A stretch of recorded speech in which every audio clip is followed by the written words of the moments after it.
बताओ, Carolus Linnaeus classified living organism into two group namely, बताओ जरा, पोल स्टार्ट करें, बताओ जल्दी से, पोल स्टार्ट करें।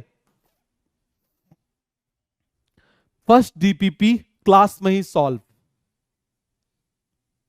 इस बार तो सारी डीपीपी मैं ही सॉल्व करूंगा, मैं ही बनाऊंगा क्वेश्चन, और मैं आपको सिखाऊंगा कि कैसे एआर क्वेश्चन किए जाते हैं, कैसे स्टेटमेंट वाइज क्वेश्चन सॉल्व किए जाते हैं, कैसे मैच द फॉलोइंग किए जाते हैं, जीरो से हीरो बनाएंगे। समझ में आ गया? और हमारा काम है जीरो लगाना। आप एक करते जाओ, हम उसके पीछे जीरो लगा देंगे, आपकी वैल्यू 10 टाइम्स बढ़ जाएगी। आप 10 करोगे, हम जीरो लगा देंगे, आपकी वैल्यू फिर से बढ़ जाएगी। तो हमारा काम है आपके पीछे जीरो लगाते जाना, मेहनत करते जाओ। तो आंसर क्या आएगा, जल्दी से आप मुझे बताइए जरा, एनिमेलिया एंड प्लांटी। तो आंसर क्या है? सी। क्लियर हो गया? Show result. बताओ जरा कितने परसेंट लोगों ने सही आंसर किया है? 82% ने। बहुत बढ़िया। The term taxonomy was proposed by, बताओ जल्दी से, the term taxonomy was proposed by. Question को सॉल्व करो जल्दी से, बताओ किसने दिया था? जिसका पोल ठीक से वर्क नहीं कर पा रहा है, वो एक काम करना, सिंपल सा तरीका है कि आप अपने उस पर टाइप कर दो, क्या परेशान होने की जरूरत है। क्लियर हो गया? इसमें के कोई मार्क्स थोड़ी ऐड हो रहे हैं।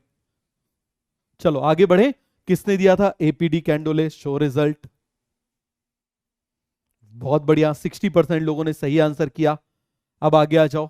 Organisms are given scientific name because, किस लिए इनको दिया जाता है? बताओ। चलो इसके ऊपर पोल कर लेते हैं, समझाया है, आप खुद बताओगे आंसर क्या जाना चाहिए। बहुत बढ़िया, क्या जबरदस्त तरीके से आंसर कर रहे हो, मजा आ रहा है, दिल खुश होता जा रहा है। बताओ आंसर क्या जाएगा? बिल्कुल सही।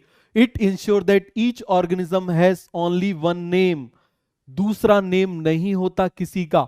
बात समझ में आ गया? It ensure that no name is use twice, दोबारा वो नाम यूज नहीं होगा जिससे कंफ्यूजन क्रिएट ना हो। तो जो समझाया था आपको समझ में आ गया। तो आंसर क्या जाएगा? डी। रिजल्ट। इसका काफी लोगों को आंसर सही करना चाहिए। बहुत बढ़िया, 80% लोगों ने सही आंसर। तब बाइनोमियल नोमेनक्लेचर, तो बताओ जरा, बाइनोमियल नोमेनक्लेचर में क्या होता है? वो genus and species are printed in italics. Clear है? दोनों को किस में करते हैं? Printed in italics. देखो प्रिंटेड का मतलब एनसीईआरटी ने क्या दिया हुआ है? रिटन। क्या दिया हुआ है? रिटन। बन जाएगा both genus and species are printed in italic. Genus and species are always same in scientific name, नहीं। Both in genus and species the first letter is capital, नहीं। Genus is written after species, नहीं। तो बन जाएगा answer क्या जाएगा? 1। आगे आ जाओ। In the binomial system of taxonomy developed during the 18th century by Carolus Linnaeus, the second word of an organism belong to name represent, किसको रिप्रेजेंट करते हैं? स्पीसीज नेम को। किसको रिप्रेजेंट करते हैं? स्पीसीज नेम को। बन जाएगा, आगे आ जाओ। In Mangifera indica the word Mangifera is, बताओ मैंजीफेरा क्या है? स्टार्ट पोल।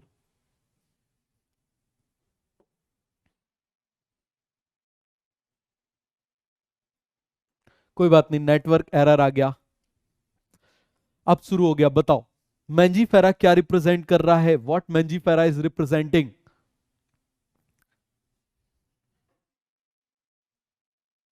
बहुत बढ़िया, धीरे धीरे सुधरता जाएगा बेटा। पोल कई बार जो होता है ना, नेटवर्क एरर्स आ जाते हैं, उसकी वजह से आपके उसमें प्रॉपर्ली शो नहीं कर पाता। कोई बात नहीं, चीजें धीरे धीरे इंप्रूव होती हैं। मिल जाएगा आंसर। सही आंसर क्या है? बोलो जल्दी से, what is correct answer? Genus. So result 80%। बहुत बढ़िया। All living organism can be classified into different taxa. This process of classification is known as, बताओ जरा, आप मुझे बताओ, अलग अलग में क्लासिफाई करना, बट रिलेशन या फाइलोजेनी की बात नहीं करी है, तो आंसर जाएगा टैक्सोनॉमी। इसी में फाइलोजेनी जोड़ दो तो ये आ जाएगा। इनके बारे में हम प्लांट किंगडम में पढ़ेंगे। क्लियर है? आगे आओ। अब ये मैं आपको ऑलरेडी एक्सप्लेन कर चुका हूं रिलेशन से। बहुत अच्छा क्वेश्चन है, याद रखना, आज के लेक्चर का ये सबसे अच्छा क्वेश्चन है। समझ में आ गया? और आपको एक बात पता ही है, जो लोग पढ़ चुके हैं वो यही बात बोलते हैं, ऐसा लगता है पेपर मैंने बनाया है हमेशा का, चाहे पेपर डिफिकल्ट बने चाहे पेपर आसान बने, मैं आपकी प्रैक्टिस वैसे ही कराऊंगा, याद रखना। और एक सिंपल सी बात मुझे बताओ कि साल भर मैं आपकी प्रैक्टिस डिफिकल्ट पेपर की कराऊं, पहले ये इतना बताओ, या मैं आपकी आसान पेपर की कराऊं? मैं आपको साल भर खुश रखने की कोशिश करूं, या साल भर आप मुझे बताओ मैं आपको डांटूं, आपको मेहनत कराऊं, आपको डिफिकल्ट पेपर दूं और आखिरी टाइम पर आप सिलेक्ट हो जाओ जोरदार तरीके से? केवल एक बात मुझे बताओ, केवल आज इस बात को ठान लो, इस बात को ठान लो, जल्दी से मुझे बताओ, मेरे तरीके से या आपके तरीके से?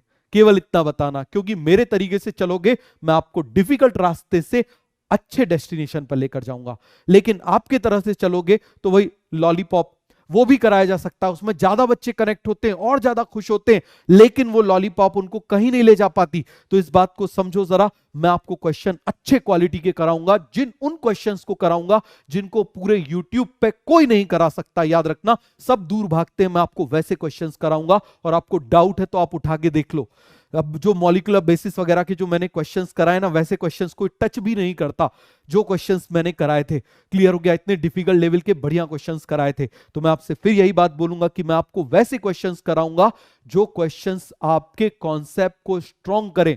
समझ में आ गया? लेकिन उसमें थोड़ा बहुत आपको परेशानी आएगी, क्या उस परेशानी के लिए तैयार हो?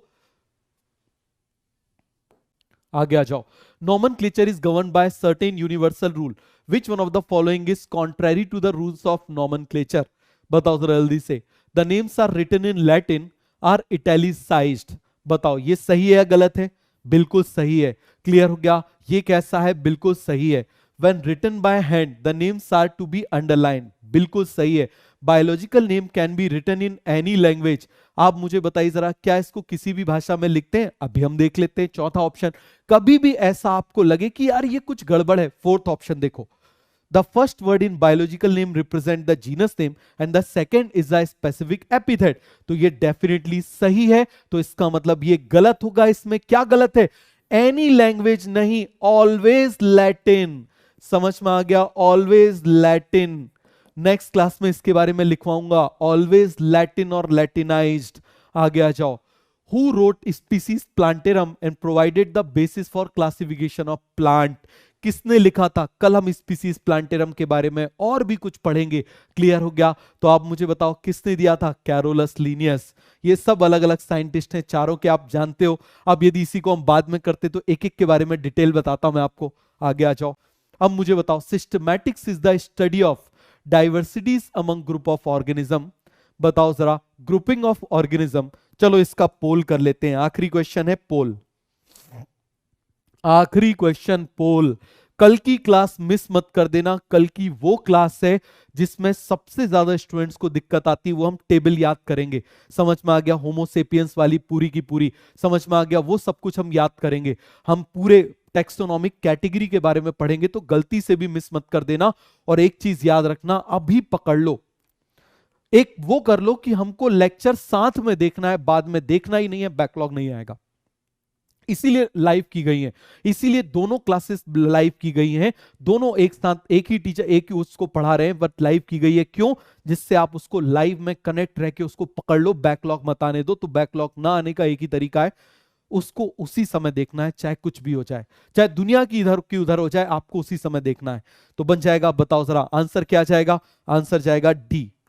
So result. अरे वाह, 65% लोगों ने सही आंसर किया।